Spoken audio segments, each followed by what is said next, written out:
Hello दोस्तों, मेरा नाम है यश। स्वागत है आपका मेरे चैनल द ट्रेलर में। आज इस दर्दनाक और खौफनाक चोरी की कहानी मैं आपको सुनाने जा रहा हूँ। उसमें एक कैश वैन दो गार्ड्स के साथ एरिजोना के सुनसान रेगिस्तान की तरफ तो निकली, मगर ना तो फिर कभी ये वैन वापस लौटी और ना ही दोनों गार्ड्स। पहले तो एफबीआई और पुलिस को लग रहा था कि ये चोरी और लूट का केस है, मगर जैसे जैसे उनकी इन्वेस्टिगेशन आगे बढ़ती गई उनके सामने वो खुलासे होते गए जिससे उन्हें ये समझ आ गया कि ये केस चोरी और लूट से कहीं ज़्यादा डरावना और ख़तरनाक है।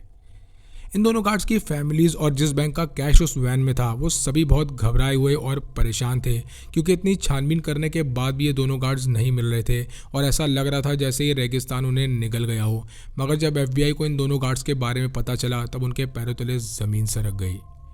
इस पूरी तहकीकात में पुलिस और एफबीआई के सामने बस दो ही सवाल घूम रहे थे। पहला ये कि क्या दोनों गार्ड्स सारा कैश लेकर भाग गए, और दूसरा ये कि क्या किसी ने इन दोनों गार्ड्स से सारा कैश लूट लिया। और आगे चलकर जब उन्हें अपने सवालों के जवाब मिले तब वो हक्का बक्का रह गए।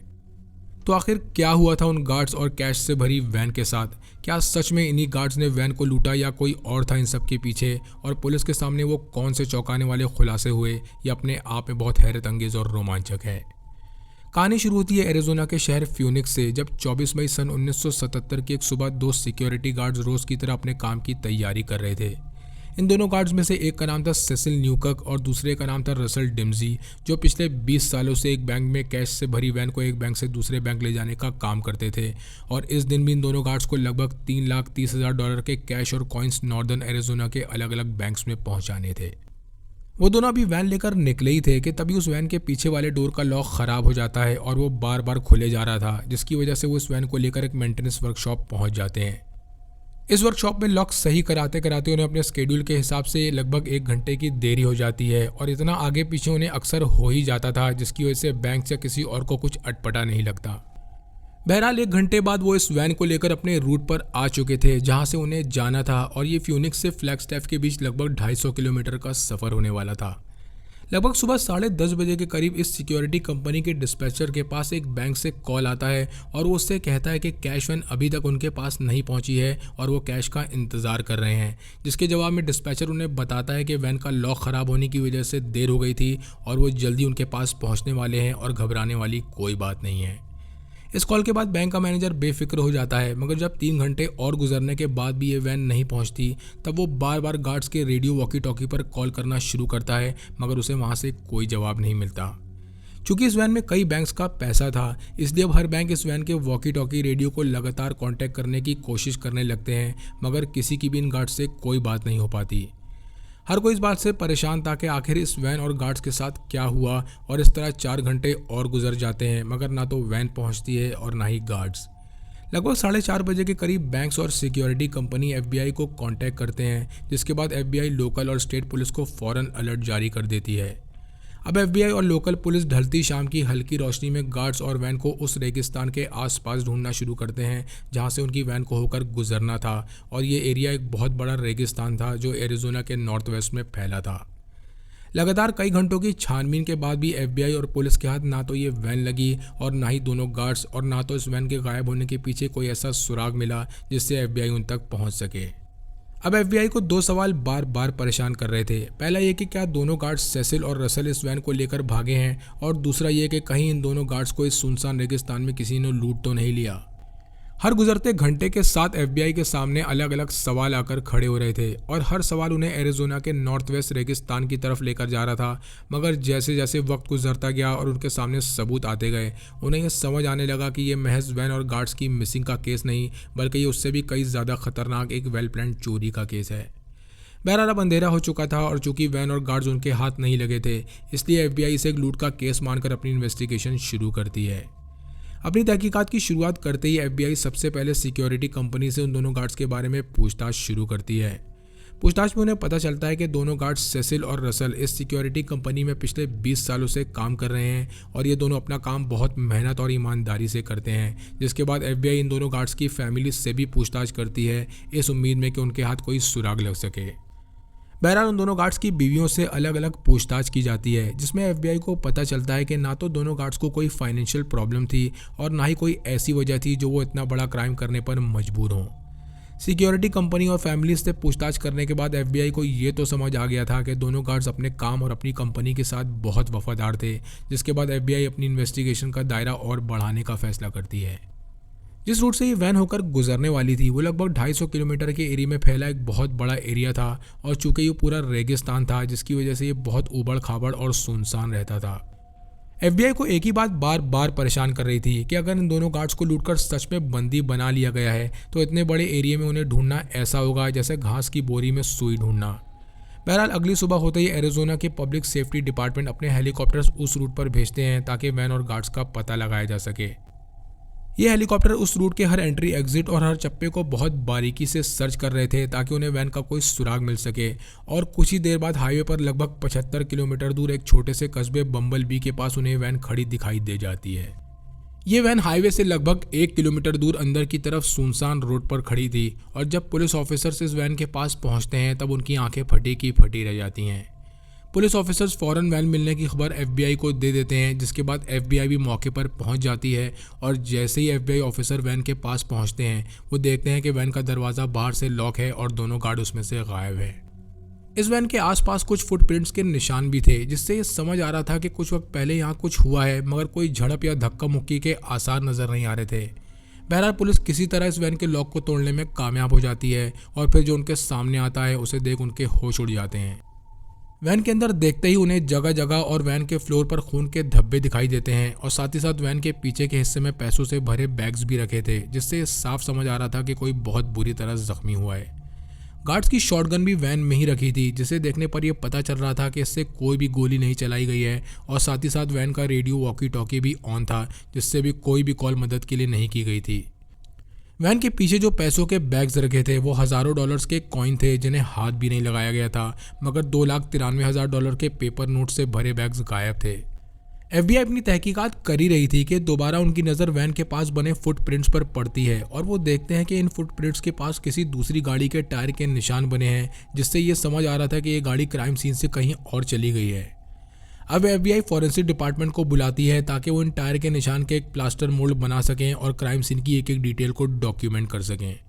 इन सारी बातों से एफबीआई को ये यकीन हो गया कि ये एक वेल प्लान चोरी है, और जिसने भी ये सब कुछ किया है वो ये बहुत अच्छी तरह जानता था कि वो क्या कर रहा है।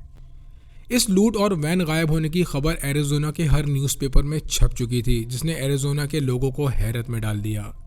इस खबर को न्यूज़पेपर में डेडली हाइट्स के नाम से छापा गया, जिसमें दोनों गार्ड्स को दोषी ठहराते हुए उन्हें धोखेबाज बताया गया, और साथ ही साथ अब हर टीवी चैनल पर इस लूट से जुड़े सबूत और सुराग दिखाए जाने लगे, जिसकी वजह से एरिजोना के लोग अलग अलग थ्योरीज बनाकर इस केस के बारे में बातें करने लगे। लोगों की नज़र में दोनों गार्ड्स अब क्रिमिनल बन चुके थे, और बार बार न्यूज़ चैनल पर इस केस की खबर दिखाई देने की वजह से एफबीआई पर इस केस को जल्द से जल्द सॉल्व करने का प्रेशर बढ़ता जा रहा था। इस खबर की वजह से दोनों गार्ड्स की फैमिलीज़ को कई तरह की परेशानियां उठानी पड़ी, जिसकी वजह से अब लोगों से लेकर पुलिस की उन पर कड़ी नज़र थी, और सब उन्हें बहुत गिरी हुई नज़र से देखने लगे। बहरहाल अपनी इन्वेस्टिगेशन को आगे बढ़ाते हुए एफबीआई फैसला करती है कि वो मीडिया के जरिए लोगों से मदद मांगेंगे, और वो लोगों से कहते हैं कि अगर किसी ने भी इस वैन या गार्ड्स को एरिजोना के हाईवे के पास देखा हो तो वो सामने से आकर उनकी मदद करें। मीडिया में स्टेटमेंट के अगले दिन एफबीआई के पास कॉल्स आना शुरू हो जाती हैं, जिसमें कई मोटरसाइकिल राइडर एफबीआई को बताते हैं कि उन्होंने इस वैन को हाईवे के नॉर्थ साइड खड़े देखा था जिस रोज़ ये वैन गायब हुई थी। कुछ लोगों ने यह भी बताया कि उन्होंने एक आदमी को भी देखा था जो पुलिस यूनिफॉर्म पहने था और इस वैन की तरफ बढ़ रहा था, जबकि कुछ लोगों का कहना था कि उन्होंने एक पुलिस कार को इस वैन के पास खड़े देखा था। हर आदमी अलग अलग थ्योरी, अलग अलग बयान और उस कार का अलग अलग हुलिया बता रहा था, जिसमें कई लोगों का कहना था कि ये पुलिस कार वैन के आगे खड़ी थी, जबकि कुछ लोगों का कहना था कि ये कार वैन के पीछे खड़ी थी। कई लोग अपने बयान में ये बता रहे थे कि उस पुलिस ऑफिसर ने हैट पहन रखी थी, वही कुछ लोगों का ये कहना था कि उसने कोई हैट नहीं पहन रखी थी, जिसने एफबीआई को पूरी तरह कंफ्यूज कर दिया और वो इस क्राइम का सही नक्शा नहीं खींच पा रहे थे। बहरहाल एफबीआई पुलिस डिपार्टमेंट के हेड से कांटेक्ट करके उनसे ये जानने की कोशिश करती है कि उनके किस ऑफिसर ने इस कैश वैन को हाईवे पर रोका था, जिसमें उन्हें ये पता चलता है कि पुलिस डिपार्टमेंट के किसी भी ऑफिसर ने इस वैन को उस दिन नहीं रोका था। इससे ये तो साफ हो गया था कि जो शख्स वैन के पास यूनिफॉर्म में देखा गया था वो कोई पुलिस ऑफिसर नहीं था, बल्कि वो पुलिस के भेष में एक बहरूपिया था और उसने इस वैन के गार्ड्स को यही बताया होगा कि वो पुलिस ऑफिसर है, मगर ये अभी तक एक थ्योरी थी जिससे अभी तक कुछ साबित नहीं हुआ था। अब एफबीआई पुलिस डिपार्टमेंट के एक special officer deputy Dale Land के साथ मिलकर वैन को आसपास के एरिया में बहुत बारीकी से ढूंढना शुरू करती है। चूंकि डेप्यूटी डेल लैंड एक ट्रेन ट्रैकर एजेंट थे, इसलिए वो उस एरिया की बहुत बारीकी से छानबीन शुरू करते हैं और उन्हें जो मिलता है वो बहुत अजीब और चौंकाने वाला था। इस छानबीन में उसे कई फुटप्रिंट्स मिलते हैं जो वैन की तरफ से आ रहे थे और वैन की तरफ जा रहे थे, और साथ ही साथ पास में उसे टायर के निशान भी मिलते हैं जो वैन के पीछे बने थे, और ये फुटप्रिंट्स और टायर के निशान एक कहानी बयान कर रहे थे। इन फुटप्रिंट से डेल लैंड को लगने लगता है कि हो ना हो इस लूट में 2 या उससे ज़्यादा लोग शामिल हैं, और साथ ही साथ वो एक थ्योरी भी बनाना शुरू करता है कि इन लोगों ने सामने से आकर कैश वैन रोकी होगी, उसमें से कैश निकालकर अपनी गाड़ी में रखा और वहाँ से फरार हो गए। डेप्यूटी डेल के मुताबिक ये गाड़ी बहुत पहले से ही कैश वैन का पीछा कर रही होगी, और गाड़ी के टायर्स के निशान को देखकर लग रहा था जैसे इसमें कुछ बहुत भारी सामान रखा गया हो। मगर एक बात बार बार उन्हें परेशान कर रही थी कि आखिर दोनों गार्ड्स गायब कहाँ हो गए। एफबीआई और लोकल पुलिस ने मिलकर एरिजोना के पूरे रेगिस्तान को छान मारा ताकि उन्हें सेसिल और रसल के बारे में कोई भी सुराग मिल सके, मगर उनके हाथ कुछ नहीं लगा। क्योंकि एफबीआई को कैश वैन के पास सिर्फ खून के धब्बे ही मिले थे और ऐसा कोई भी खास सुराग उनके हाथ नहीं लगा था, जिससे ये साफ समझ आ रहा था कि जिन्होंने भी इस लूट को अंजाम दिया है वो बहुत ही चौकन्ना थे, और इसीलिए उन्होंने अपने पीछे कोई भी सबूत नहीं छोड़ा। उधर लोगों के अलग अलग बयान की वजह से भी इन्वेस्टिगेशन बहुत धीमी पड़ गई और एफबीआई एक डेड एंड के सामने आकर खड़ी हो गई, और उन्हें लगने लगा कि अब सेसिल और रसल जिंदा कभी भी उनके हाथ नहीं लग पाएंगे। इस लूट को हुए अब लगभग 1 महीना होने को आ रहा था, और तभी 16 जून सन 1977 को कुछ ऐसा हुआ जिसने इस पूरी इन्वेस्टिगेशन का रुख ही बदल कर रख दिया। 16 जून की दोपहर 2 मछुआरे अपनी नाव में बैठे तालाब में मछली पकड़ रहे थे कि तभी उनकी नज़र एक लाश पर पड़ती है जो पानी के ऊपर तैर रही थी। ये देखते ही वो मछुआरे फौरन पुलिस से कांटेक्ट करते हैं, जिसके बाद पुलिस इसकी खबर एफबीआई को भी दे देती है और वो अपनी तहकीकात करने तालाब पर पहुंच जाते हैं। वो लोग वहां पहुंचते ही जैसे इस लाश का चेहरा देखते हैं, उनके पैरों तले ज़मीन सरक जाती है, क्योंकि ये कोई और नहीं बल्कि दोनों गार्ड्स में से एक रसल था। उसके सर और धड़ को अलग अलग करके कैनवस बैग में रखा गया था और उसका वॉलेट अभी भी उसकी जेब में ही था, जिसमें से एक आइडेंटिटी कार्ड मिला और उससे कंफर्म हो गया कि ये रसल ही है। रसल की बॉडी मिलने के बाद जो इन्वेस्टिगेशन चोरी और लूट के लिए की जा रही थी, वही इन्वेस्टिगेशन अब मर्डर की तरफ घूम गई, और अब लोकल पुलिस और एफबीआई पूरे तालाब के एक एक कोने को छानना शुरू करते हैं ताकि कोई भी सबूत उनके हाथ लग सके। इस छानबीन में उन्हें 2 लकड़ियां मिलती हैं जो रस्सी से बांधी हुई थी, और जिससे एफबीआई को लगने लगा कि रसल को गला घोटकर मारा गया है, और फॉरेंसिक डॉक्टर ने भी ये बात कंफर्म कर दी कि गला घुटने की वजह से रसल के ब्लड में ऑक्सीजन की कमी हो गई, जिसकी वजह से उसे हार्ट अटैक आया और वो मर गया। एफबीआई लगातार गोताखोरों की मदद से इस पूरे तालाब के चप्पे चप्पे को छान रही थी, और महज कुछ ही दिनों बाद दूसरी कामयाबी भी उनके हाथ लग जाती है। रसल की बॉडी मिलने के कुछ ही दिन बाद उन्हें सेसिल यानी दूसरे गार्ड की बॉडी भी मिल जाती है। सेसिल की बॉडी देखने पर लग रहा था कि उसे बहुत बुरी तरह पीटा गया है, और उसके चेस्ट पर जगह जगह जलने की वजह से होल हो गए थे, जिससे साफ समझ आ रहा था कि मरने से पहले उसे हाई वोल्टेज टेजर गन से टॉर्चर किया गया है। सेसिल की बॉडी के अलावा उन्हें कुछ और भी ऐसी चीज़ें मिली जो इस केस की तरफ इशारा कर रही थी, जिसमें उन्हें यहाँ भी वही कैनवस बैग मिलता है जो रसल की बॉडी के साथ मिला था। इस कैनवस बैग को पत्थर से बांधकर तालाब के नीचे फेंक दिया गया था, और जब इसे निकाल कर खोला गया तब इसके अंदर से 2 रिवॉल्वर और एक जंग लगी हुई एरिजोना की लाइसेंस नंबर प्लेट मिलती है, जो एरिजोना पुलिस की लाइसेंस नंबर प्लेट से काफ़ी मिलती जुलती थी। छानबीन में मिले टेजर मार्क्स, कैनवस बैग्स और लाइसेंस नंबर प्लेट से ये साफ हो गया कि ये एक वेल प्लान्ड चोरी और मर्डर है जिसे बहुत बेरहमी से अंजाम दिया गया है। एफबीआई को अब ये समझ आ चुका था कि जिसने भी इस लूट को अंजाम दिया है वो साफ तौर पर यही चाहता था कि पैसे लूटने के बाद दोनों गार्ड्स को मौत की नींद सुला दिया जाए, और ये खतरनाक लूट साबित हुई जिसमें 2 लोगों की जान जा चुकी थी। जैसे जैसे ये तहकीकात आगे बढ़ती जा रही थी, एफबीआई अब उन पहलुओं और लोगों को टटोलना शुरू करती है जिनके पास इस लूट को अंजाम देने का मोटिव हो सकता हो, और इसी दौरान एक नाम उनके सामने आता है जो था माइकल पोलैंड। माइकल का नाम पहले भी एफबीआई के इन्वेस्टिगेशन रिकॉर्ड में आ चुका था, जब एक टो ट्रक ड्राइवर ने इस लूट के 1 दिन बाद एफबीआई को ये बताया था कि 2 आदमियों ने उसे एक तालाब के पास एक कार टो करने के लिए बुलाया था। उन दोनों आदमियों ने इस ट्रक ड्राइवर को बताया कि मछली पकड़ने के दौरान उन्होंने बहुत ज़्यादा शराब पी ली थी और नशे में उनकी कार आधी पानी में डूब गई थी, और उसी को निकालने के लिए उन्होंने इस ट्रक ड्राइवर को तालाब के पास बुलाया था। मगर पानी से कार निकालने के दौरान ये ट्रक ड्राइवर कुछ ऐसा देखता है जो उसे बहुत अटपटा लगता है। ट्रक ड्राइवर ने देखा कि कार की पिछली सीट कुछ फटी हुई थी और उस पर रगड़ के निशान थे, जिसे देखने पर ऐसा लग रहा था कि जैसे कोई बहुत भारी सामान इस पर रखा गया हो और फिर इसे खींचकर बाहर निकाला गया हो। ट्रक ड्राइवर ने यह भी बताया कि कार निकालने के बाद जिस नाम से रिसिप्ट पर साइन किया गया वो माइकल पोलैंड ही था, और ये सुनते ही पुलिस और FBI चुपचाप खामोशी से मिलकर माइकल पोलैंड की तहकीकात में लग जाती है ताकि उन्हें उसके खिलाफ कुछ सबूत मिल सकें।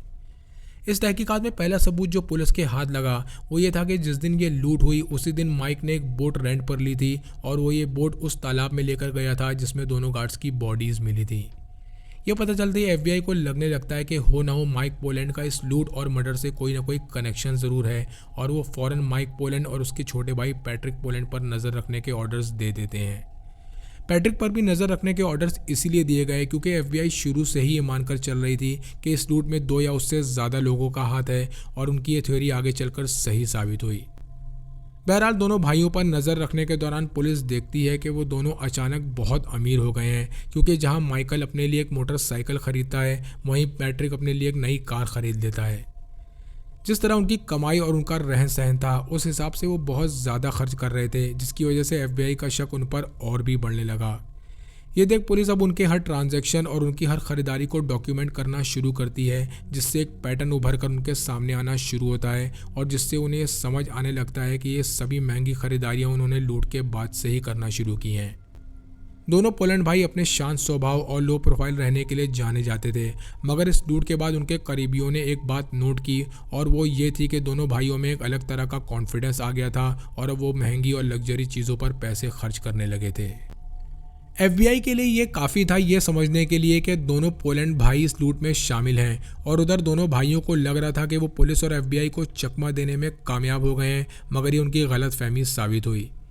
इसी दौरान FBI के हाथ दोनों भाइयों के बैंक स्टेटमेंट लग जाते हैं, जिससे उन्हें ये पता चलता है कि लूट से पहले दोनों भाइयों की फाइनेंशियल कंडीशन बहुत ख़राब थी और वो काफ़ी कर्जे में डूबे हुए थे, मगर लूट के फ़ौरन बाद ही उनके लोन भी अदा हो गए और उनका लाइफस्टाइल भी पूरी तरह चेंज हो गया।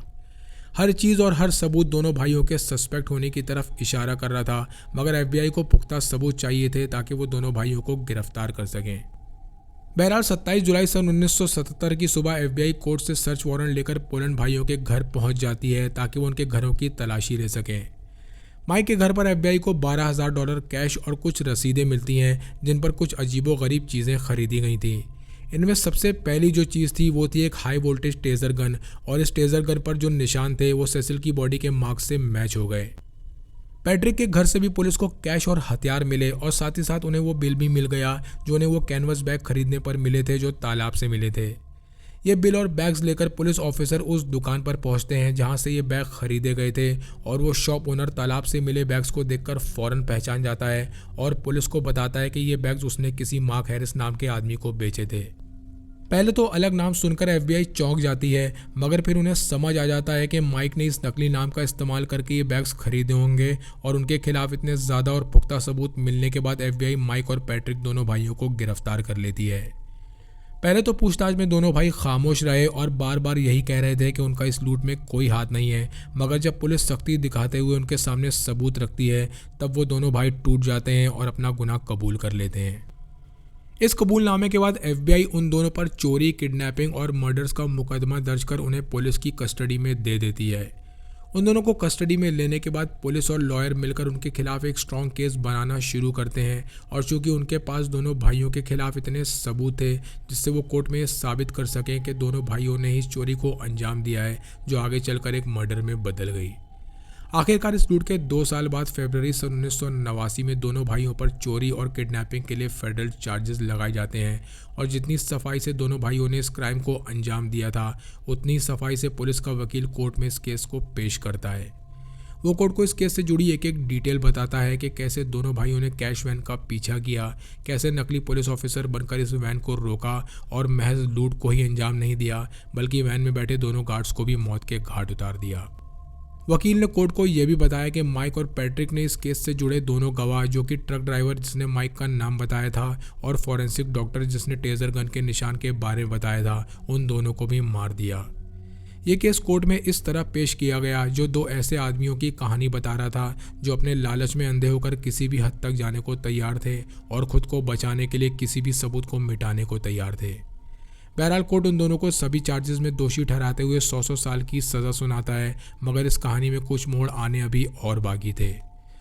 उसी साल नवंबर 1989 में स्टेट ऑफ एरिजोना दोनों पोलैंड भाइयों पर कुछ और मर्डर्स का केस करते हैं, जिसमें उनके खिलाफ पुख्ता सबूत मिलने पर कोर्ट इस बार उन्हें सजाए मौत सुनाता है। और इस फैसले से दोनों गार्ड्स की फैमिलीज बहुत खुश होती हैं और वो एक चैन की सांस लेते हैं, मगर उनकी ये खुशी महज कुछ ही वक्त के लिए बाकी रही। दोनों भाई सन 1980 में अपनी मौत की सज़ा के खिलाफ कोर्ट में अपील करते हैं, जिसके बाद एरिजोना कोर्ट सभी सबूतों को सर्कमस्टेंशियल एविडेंस मानकर उनकी सजाए मौत को रद्द कर देता है। कोर्ट ने अपना फैसला सुनाते हुए ये भी कहा कि दोनों भाई 5 साल सज़ा काटने के बाद पैरोल पर बाहर जा सकते हैं, जिसका मतलब था कि वो दोनों भाई इतना बड़ा क्राइम करने के बाद भी 5 साल बाद आज़ाद हो सकते थे। मगर तभी यूएस अटॉर्नी मेलविन मैकडोनाल्ड एक ऐसा कदम उठाते हैं जिसने सब कुछ बदल कर रख दिया। Melvin McDonald Arizona state prosecutor के डेप्यूटी थे, जिनका काम था क्रिमिनल्स के खिलाफ मिले सबूतों को एग्जामिन करना और साथ ही साथ ये देखना कि कैदियों को उनके जुर्म के हिसाब से सज़ा मिली या नहीं। और यही मेलविन मैकडोनाल्ड दोबारा इस कोशिश में लग जाते हैं कि दोनों पोलैंड भाइयों को दोबारा सजाए मौत सुनाई जाए। मेलविन मैकडोनाल्ड दोबारा इस 5 साल पुराने केस को कोर्ट के सामने पेश करते हैं और उससे जुड़े हर सबूत को दोबारा बहुत बारीकी से छानबीन करते हैं और साथ ही साथ इस केस से जुड़े सभी गवाहों को दोबारा गवाही के लिए कोर्ट में बुलाते हैं। सारे सबूतों की दोबारा बारीकी से छानबीन करने पर एक नया पहलू उनके सामने आता है और वो ये था कि उस वक्त एक गार्ड की घड़ी ने काम करना बंद कर दिया था और ये बिल्कुल वही वक्त था जिस वक्त उसे मारने के बाद तालाब में फेंका जा रहा था। ये बिल्कुल वही वक्त था जिस वक्त दोनों पोलैंड भाई अपनी कार को तालाब से टो करवा रहे थे और जिसका साफ मतलब था कि गार्ड को तालाब में फेंकने के पीछे उन्हीं का हाथ था। इस एक और सबूत के मिलने के बाद पोलैंड भाइयों के वकील और मेलविन मैकडोनाल्ड के बीच 3 घंटों तक कोर्ट में बहस चली और आखिरकार जज दोबारा दोनों भाइयों को मर्डर का दोषी ठहराते हुए उन्हें फिर से मौत की सज़ा सुनाता है। इस डेथ पेनल्टी के बाद दोनों भाइयों ने फिर से कई बार कोर्ट में अपनी सज़ा के लिए अपील की, मगर हर बार उनकी अपील को रिजेक्ट कर दिया गया और सज़ा सुनाने के 20 साल बाद माइकल पोलैंड को जून सन 1999 में जहरीला इंजेक्शन देकर मार दिया गया। माइक के मरने के 9 महीनों बाद मार्च सन 2000 में पैट्रिक पोलैंड को फांसी पर चढ़ा दिया गया और इस तरह दोनों गार्ड्स की फैमिलीज का एक लंबा और दर्द भरा इंतज़ार ख़त्म हुआ। इस केस ने क्रिमिनल जस्टिस सिस्टम के कई पहलुओं को उजागर किया, जिससे ये पता चलता है कि छोटे से छोटे सबूतों और फॉरेंसिक्स रिपोर्ट का किसी भी केस में कितना अहम रोल है। और साथ ही साथ एफबीआई के इतिहास में ये केस हमेशा याद किया जाएगा कि कैसे एफबीआई और पुलिस ने जी जान लगा दी इस केस को सॉल्व करने में। हालांकि इस बेहद उलझे हुए केस ने फॉरेंसिक डिपार्टमेंट, एफबीआई और पूरे लॉ एनफोर्समेंट को बहुत ज़्यादा परेशान किया, जिसमें कई अलग अलग लोगों ने अलग अलग गवाही दी, जिसकी वजह से उन्हें ये केस अपने हाथ से फिसलता हुआ दिखा और उन्हें लगने लगा कि वो इस केस को कभी सॉल्व नहीं कर पाएंगे। मगर उन्होंने हिम्मत नहीं हारी और आखिरकार गार्ड्स की फैमिलीज़ को इंसाफ दिलाया। ये थी कहानी 2 ऐसे भाइयों की जो अपनी ज़िंदगी को बेहतर बनाने के लिए बहुत कुछ कर सकते थे, मगर उन्होंने एक ऐसा रास्ता चुना जिसमें कई परिवारों को अपनों को खोना पड़ा और वो खुद भी अपनी ज़िंदगी से हाथ धो बैठे। हालांकि इस लूट को हुए लगभग 40 साल से ज़्यादा हो चुके हैं, मगर उस शांत सुबह की बुरी यादें आज भी गार्ड्स के घर वालों के जहन में ज़िंदा हैं और वो कभी उसे नहीं भूल पाएंगे। आपको ये कहानी कैसी लगी कमेंट सेक्शन में लिखकर ज़रूर बताएं। चैनल को लाइक और सब्सक्राइब करें। मिलते हैं नेक्स्ट वीडियो में।